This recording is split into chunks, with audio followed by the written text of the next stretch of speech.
tanan. Talaga no sa bang Dios karon nga kabuntagon. Sa diin nga kita gialaw pagid niya. No, nga makamata pa.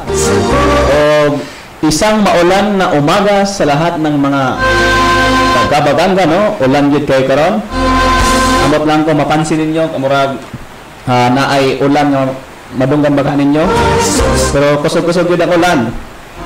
O kana usa ka panalangin sa Dios aron ang mga tanong mabisbisan. Good morning kanatong tanan. Good morning sa tong mga Facebook friends o sa tong mga onliners o bisan ta man sa tong mga radio listeners. Good morning kaninyong tanan. And again, sa tong text line 0948-420-7130. Again, sa itong mga radio listeners, no, feel free, no, kung gusto mo na magapa-home visitation baka ha, o gusto niyo og free Bible study or naamoy prayer request, feel free to text us, no. Pwede ko ninyo i-contact personally po 0948-420-7130. This morning, isgutan nato kani, simple lang karon nato nga pag-isgutan, say yes to God, no. 2 Corinthians chapter 1 verse 20, the Bible said, "For all the promises of God in Him are yea, and in Him amen, unto the glory of God by us." Say yes to God. Before niya na kita magapadayon, mag-aampo na kita. Labing balaan og mahigugmaon namo nga Dios, kanimo amahan nagapasalamat kami this morning, Ginoo. Thank you kayo Lord sa ulan. Thank you kaayo sa mayo nga tulog. Thank you kaayo Lord sa pag-renew sa mga strength. Lord, kani nga panalangin amahan dili gayud tanang tawo na anini nga panalangin, but thank you so much Ginoo for giving us this day nga sa diin Ginoo ma-enjoy pa namo uban nimo Lord God kani nga maong adlaw.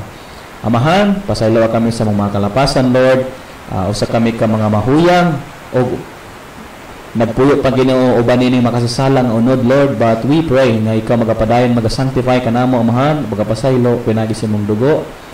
Bisan pa man o Dios sa mga pagtuon sa imong pulong, Lord, I acknowledge my weakness Ginoo, wala ko'y mahimo kung walang imong tabang umahan do sa kaning tanan among ginatugyan. Gipasalamatan sa pangalan ni Ginoong Hesus among Dios ug manluluwas. Amen. Good morning once again kanatong tanan, no? Yes to God. Now, sa ato nga pang-adlaw lang nga pagkinabuhi gala, dili nato malimot ang realidad nga nagahimo gayud kita og choice, no? No, every now and then part na gyud na sa ato nga kinabuhi nga kana bitaw maghimo tag choice, no? Unsa man buhatan ba nako ni, no? Even sa tong pagmata pa lang daan, no? Inig mata sa tong una na nagkuan na ng decision nga unsa man, no? Bukaon ba nako niya akong mata or dili sa kay lami kay magtikongkong labi na karon, no? Ulan kayo, tugnaw iri. So nindot kay magtikongkong karon pero na part na siya sa decision sa katao nga unsa man mubangon ba ko or magtikongkong sa kadali, no? O inig buka sa mata na dayon ng mga choices nga nagasunod-sunod unsa man akong unahon, maghipos ba ko sa akong gihigdaan, no? O mag-toothbrush ba or part na kana siya. O sa taong kinabuhi gala mao ni dagkay mga gi-offer, no? Dagkay mga murag mga situation nga makaingon ta nga pwede ta mo yes o pwede ta mo no, no? Like for example na lang, magyaya ang mga barkada, no? Mag-ingon sila, tara boy, amo ato ka dito, mag-enjoy sa ta. So ikaw as kuan gi-offera niya na kay choice to say yes or to say no, no? Labi na pagtan-aw nimo nga di ba dili man ni makaayo, so na kay karapatan nga moingon nga no. Unya sa tan-aw nimo nga okay ra man, wa may problema, pwede pud ka moy ganog yes. Nawata ba tigala kung ang Ginoo magkuan sa imo kung how about sa kung pangginoo nga mga invitation ni Gala unsa man kita ba naga-yes para sa Ginoo or naga-no kita para sa Ginoo? Kung mag-offer ang sin higala unsa man mo yes ba ta or mo no? Higala dapat mo no ta kung ang mo offer sa tuwa is ang sin, ang world, ang flesh ug ang devil, dapat lang nga kita mo no. Apan kung Pangginoo ganin na siya higala, dapat as a Christian, dapat mo yes gyud ta. Amen? Dapat mo yes gyud ta basta para lang sa kahimayaan sa Ginoo. Yes. Na yes dapat. No? Now, how to say yes to God? Simple lang, no? Letter Y is maoning. Number 1, we need to yield to God, no? Saying yes to God means you are to yield. to God. Which means in Romans chapter 6 verse 13, ingon siya dere, neither yield ye your members as instruments of unrighteousness unto sin, but yield yourselves unto God as those that are alive from the dead, and your members as instrument of righteousness unto God. Now, ingon na Bible higala, kung moingon gani kag yes to God, part na higala ang pag-ingon sa no sa sala. Let me repeat, saying yes to God means you are saying no to sin. Ingon na Bible, neither yield ye your members as instrument of unrighteousness unto sin. Na kung para di ay nga maka fully yes to, sa Ginoo, maka fully surrender ka sa Ginoo, we have to say no to unrighteousness. Kana bitong dili nato itugyan ang atong kinabuhi or ang atong members, atong body sa unrighteousness. Kundi ato ani siyang i-yield or atong itugyan ang atong kaugalingon ngadto sa Dios. No, sama sa usa ka nabuhi gikan sa patay. Aron ang atong kinabuhi mahimo siyang instrumento, no, sa pagkamatarong ngadto sa Dios. Amen. Kung gusto ka nga gamiton gyud sa Ginoo, higala. And I know as a Christian, we have a desire nga kana bitong unta gamiton ang atong kinabuhi sa Ginoo to be a blessing to other o aron makapahimaya sa iya. And one way nga makapahimaya ta sa Dios, makapahimuot ta sa Dios is to yield ourselves to God. To yield means ato na siyang itugyan sa Dios. Kung kakarabit ang magpagamit ta sa Ginoo, and I could still remember higala katong first time pa nako nagasimba sa East Coast Gospel Mission, kanang mao pa tong time nga first timer ko nagasimba, na good word nga dili nako malimtan hantud karon, nga dili ko malimtan gikan sa mga senior pastor. Ingon siya, one, paggamit gyud ka sa Ginoo, alanggad gyud sa Ginoo. Kung mangalagan na manggaling ka sa Ginoo, pangalagan ng hanot. Kaya kung mo atras abanti manggaling ka, ayaw na lang pangalagad sa Ginoo. And then nga naman daw, ingon pa siya, ingon pa mong senior pastor ato nga time nga, kinahanglan daw magpagamit ko sa Ginoo, kaya kung dili daw ko magpagamit sa Ginoo, somebody else na mogamit sa kuha. And that is really true mga higala. And you know what, dahil panahon nga, kanabitang dili nato itugyan ang atong kaugalingon sa Dios, naagi mo gamit. And that is, no, the devil. Ang yawa mo gamit sa tuwa. And sometimes, the sad part, higala, is mauni. Sometimes, no, kanabitaw, unconscious ta nga ginagamit na di ay ta sa yawa. No? Ginagamit na di ay ta sa yawa to destroy somebody's life. No? Maguba ang atong testimony, maguba ang testimony ni Kristo sa tawang kinabuhi. And that's why, saying yes to God means we have to yield ourselves to God. Kanabit ang magpagamit gyud sa Ginoo. Kaya nga naman, kung dili ta magpagamit sa Ginoo, again, somebody else na mogamit sa imo. And you know what? Ang yawa, dili ba gyud na siya higala mo kuan kanang mutabang sa imo. Wala gyud siya motive nga mutabang sa imo. Tagaan na kaniya false hope. Pero ang realidad is gubaon gyud niya ang imong kinabuhi. Mao na nga ta makita ano which is which? Asa man ka magpagamit sa Ginoo nga nahigugma sa imuha? Na nagpalanda sa imuha, nag-provide sa imong gikinahanglan, naghatag sa imong gininhawa, and nagaluwas sa imong gikan sa imperno, naghatag sa imong mansyon sa langit, nagpakamatay sa imuha, nagbayad sa imong sala, o ang yawa, nga walay laing tumong, kundi ang paglistroso sa imong kinabuhi, o ang kinabuhi nga nagapalibot sa imuha. And if you choose God, if you say yes to God, then you and I should yield ourselves unto God. Itugyan nato ang atong kinabuhi ngadto sa Dios. Amen? O dili lamang saying yes to God means yielding ourselves to God, but number two, we have to endure for God. Muantos gyud ta para sa Ginoo, no?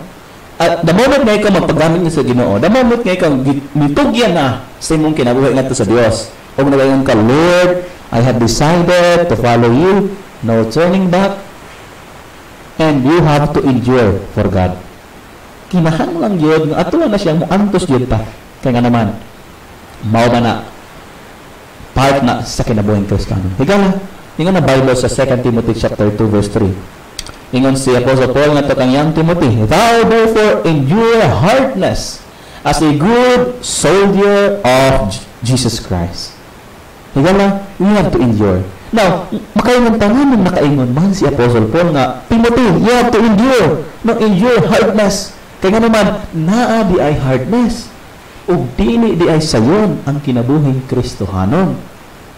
Naagyo ng mga pag-antos igala.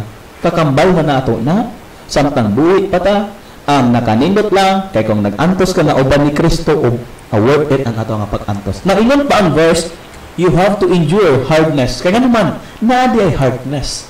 Naadi ay mga pag-antos sa kinabuhi. Ug dili na nato na siya mabulag, ug dili na nato malimod kana na realidad. As what? We have to endure hardness as a good soldier of Jesus Christ. Now, we are soldiers of Jesus Christ. We are God's army. No? We are God's army. And Jesus Christ is our captain. No? And so far, wala pa pinakitaan nga good soldiers na mareklamo gid siya captain. And ingana dapat ta, no? Naagid na mga pag-antos, but we have dapat dili ta mag-complain. Hinunoa, mudot-dot ta sa tong captain. Nga kabalo, wala ta kabalo kay ang atong captain, all knowing kita, limited lang ang atong captain, nakabalo sa ugma, kita wala. And that's why we have to endure hardness. We have to keep on trusting our captain, the Lord Jesus Christ. Kaya naman, siya lang ang makasolve niya ng tanan na itong problema. We have to endure hardness. Kaya naagid ng hardness igala. Whether we like it or not. And remember, nga kanang hardness na atong ma-experiencean is gamiton na siya sa Ginoo. Nga kita malig-on, at the same time higala, nga maka-encounter ta og mga tao nga nakaagipod same sa tang nagian. Mahimutang blessing sa ilang kinabuhi, mahimutang comfort sa ilang kinabuhi. No? Again, say yes to God by enduring for God. We have to endure. As long as higala mauni, as long as kanang imong giantos karon is for the sake of Christ. Pero dili nato malimod na sometimes po ang atong mga suffering is resulta na siya sa atong mga binuhatan. Apan kung para na kay Kristo ang imong suffering, nagsuffer ka kay nag-alagad ka kay Kristo Jesus nga imong Ginoo, and that is worth it higala. Very, very worth it. Nagantos ka tungod kay nag-alagad ka sa Ginoo, moingon gid moingon gayud ako sa imuha. Good job. Praise God for that. Kay mao na ang timailhan that you are a good soldiers of Jesus Christ. Manang padayon igsuon. Now, dili lamang yield to God, endure for God, but number 3, lastly mao ni, we have to serve God. Serve the Lord. No? Serve the Lord. 2 Corinthians chapter 6 verse 1, ingon siya, we then as workers together with Him beseech you also that ye receive not the grace of God in vain. Now, ingon siya diri, consider ta sa Ginoo as workers together with Him. Kita mga workers, mga servant, no? O as a servant of God, we owe to follow the Lord. Servant man kahata. O ay no, dili lang ta servant, we are also at the same time sons of God, daughters of God. But we cannot deny the fact, no? Na we are servant also, no? Therefore, we have to serve the Lord. Kaya nga naman, again, wala kayo neutral sa pagpangalagad. Wala kayo neutral sa kinabuhi. If you are not serving God, then you are serving somebody else. And it could be the flesh, the world, and the devil. And again, the moment you serve your God, mahimot good ang Ginoo niya na. Malipay ang Ginoo. And maunang makaingon nga good job good para niya na. So, kung sa ganito, saying yes to God means yield to God. At ang ito ang atong kinabuhi sa Ginoo. Number 2, endure for God. Number 3, serve God. Now, atong timanan higala, we are pilgrims here on earth. And our life is like a vapor, no? Ano ang ingon ni James, no? James chapter 4 verse 14, no? For know ye not what shall be on the morrow, for what is your life? It is even a vapor that appeareth for a little time, and then vanisheth away. We are pilgrims here on earth, and our life is like a vapor. No? So don't waste it for enjoying a moment of happiness. No? Maugin ng mga realidad, no? Naay kanibita ang gitawag nga YOLO mindset. Maugin ng pait nga mindset ba? Ngayon sila, YOLO. You only live once. So, enjoy it, no? Life is short. So, manang sala diri, sala dito, pagpakasala diri, pagpakasala dito kay life is short, man. But as a Christian, nigala, yes, life is short. Therefore, use it for the glory of God. Kat nga naman, Again, our life is like a vapor. So, ayaw ni siya usiki. No? Ayaw usiki ang panahon by seeking a happiness, worldly happiness.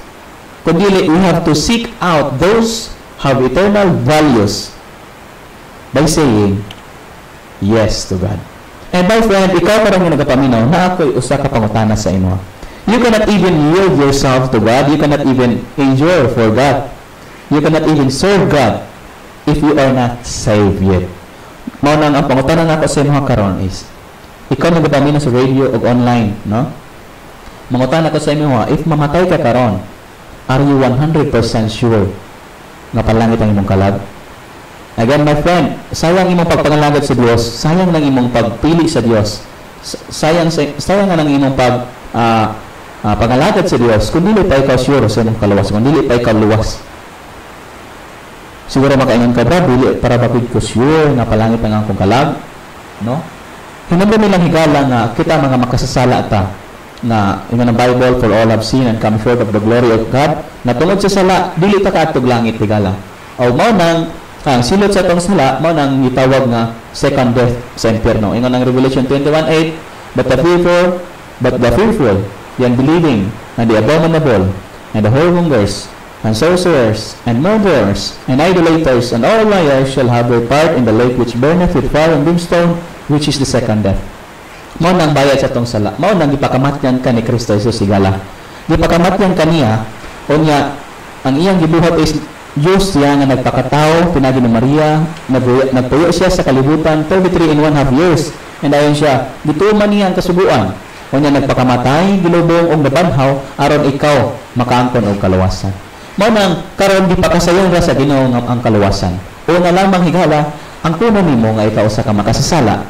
Dayon, the moment nga ikaw naghingon sa isip sa ka makasasala, himuang saligan si Kristo Jesus. Nga siya lamang gayod ang makaluwas, dili ng imong relihiyon, dili ang pagpabunyag, dili ang mga buhat.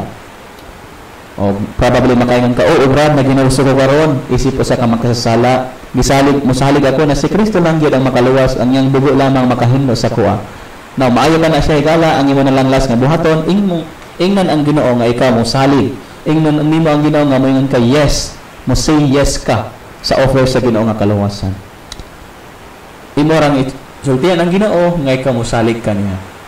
Siguro makaingon ka karon, Brad, wala man ko kabaluan sa akong isulti, no? Unsaan man ako na i-invite ka, my friend, just follow this prayer. Magpray ka karon, isipa lamang nga kani nga pag-ampo imuha, ug ayaw lang hunahunaan nga ang pagsundog sa pag-ampo mao nga makalawas. Kay again, dugo raman ni Kristo Jesus ang makahugas sa atong sala. Pero kung gusto jud ka mo desisyon nga modawat kaniya nga manluluwas nimo, just follow this prayer with me. Ingna ang Ginoo sa mong naimutangan karon. Ginoo, na ginulsol ako, isip usa ka makasasala. Ako mosalig nga si Jesus Dios nga nagpakamatay, gilubong, ug nabanhaw. Aron ang iyang dugo mao'y makahugas sa akong sala ug bili ang akong kaugalingong buhat. Salamat sa libre na kaluwasan. Sa pangalan ni Jesus. Amen. Kung ino ra karon nga gidawat si Kristo sa sigala, ino ng Bible, luwas na ka. Kay mao man ang promise sa Ginoo. And you are saying yes to God. And if you are already a saved believer, no, isa nakaka-Kristohanon, ang challenge po nato sa inyo, padayon, pangalagad sa itong buhi nga Dios, no? Kay walay lain ang makatagbaw sa tuwa sa kini nga kinabuhi.